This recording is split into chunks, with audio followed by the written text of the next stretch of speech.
এখন সারা রাজ্য জুড়ে একটাই আওয়াজ, এক দফা এক দাবি, মুখ্যমন্ত্রীর পদত্যাগ। তাই মুখ্যমন্ত্রীর পদত্যাগ অথবা মুখ্যমন্ত্রীর অপসারণ, এই বিষয় নিয়ে আজকের আপনাদের সঙ্গে আলোচনা করব। এটা বলতে পারেন এক প্রকার এডুকেশন বিষয়। যাদের এই বিষয়ে একদম নলেজ নেই বা কোনো আইডিয়া নেই, তারা এই ভিডিও থেকে কিছুটা হলেও শিখতে পারবে।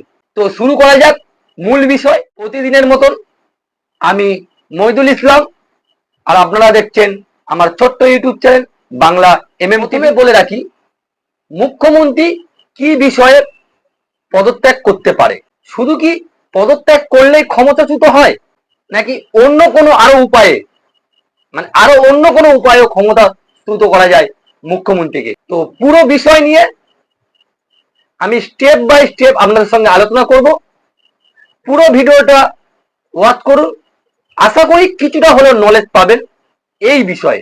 প্রথমে বলি, মুখ্যমন্ত্রী চাইলে পদত্যাগ চিঠি লিখে রাজ্যপালের কাছে জমা করলে পদত্যাগ হয়ে যাবে, এবং তারপর থেকে তিনি আর ওই চেয়ারে বসতে পারবে না এবং ক্ষমতা তার হাতে আর থাকবে না। শুধু কি ওই একটাই নিয়ম যে মুখ্যমন্ত্রী পদত্যাগ করার, নাকি আরো অন্য কোনো নিয়ম আছে যেই নিয়মগুলো অ্যাপ্লাই করলে মুখ্যমন্ত্রীকে পদত্যাগ করানো যায়? সম্পূর্ণ স্টেপ বাই স্টেপ আপনাদের সঙ্গে আলোচনা করব, তাই ভিডিওটা শেষ পর্যন্ত দেখুন। প্রথমে আলোচনা করব আস্থা ভোট।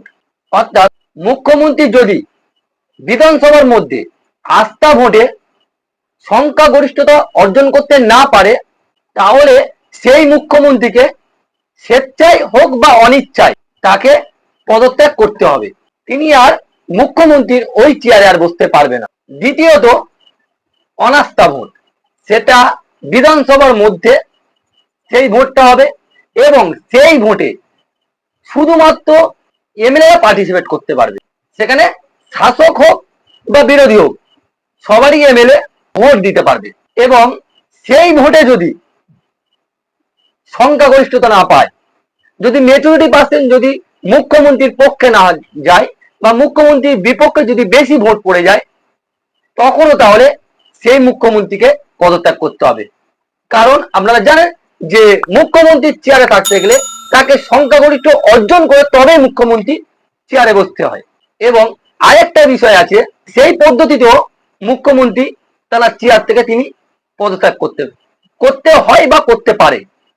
সেটা কেমন, সেটা তার দলীয় বিষয়, সেটা আপনাদেরকে একটু বিস্তারিত আলোচনা করব। তিনি যেই দলের নেত্রী এবং নেতা, যদি সেই দলের মানে নিচু স্তরের নেতৃত্বরা যদি মুখ্যমন্ত্রীকে না পছন্দ করে, যদি মুখ্যমন্ত্রীকে পাল্টাতে চায়, সেখানেও মুখ্যমন্ত্রী পদত্যাগ করতে হতে পারে। তারা মনে করলো যে আমাদের দলের, কিন্তু আমাদের দলের মুখ্যমন্ত্রী ভালো নয়, আমরা মুখ্যমন্ত্রীটা চেঞ্জ করব। আর আপনাদেরকে বললাম, বিধানসভাতে সব সময় সংখ্যাগরিষ্ঠতা মান্যতা পায় মুখ্যমন্ত্রীর চেয়ারে বসার। নিশ্চয়ই আপনারা বুঝতে পারেন, যখন নিজের দলের মানে নেতৃত্বরা চাইবে না যে ইনি মুখ্যমন্ত্রী না হোক, তাহলে সে অটোমেটিক্যালি সংখ্যাগরিষ্ঠ পাচ্ছে না। সংখ্যাগরিষ্ঠ না পাওয়ার জন্য তিনি তারা চেয়ার থেকে সরে যেতে হবে এবং তিনি মুখ্যমন্ত্রী পদ হারাবে। এগুলো গেলে একটাই পার্ট। আর আরেকটা পার্ট হলো, এবার বলি রাজ্যপালের সিদ্ধান্ত। সেখানেও মুখ্যমন্ত্রী পদত্যাগ করতে পারে। সেটা কেমন, আসুন একটু বিস্তারিত আপনার সঙ্গে আলোচনা করি। রাজ্যপাল কিছু কিছু ক্ষেত্রে সিদ্ধান্ত নিয়ে থাকে।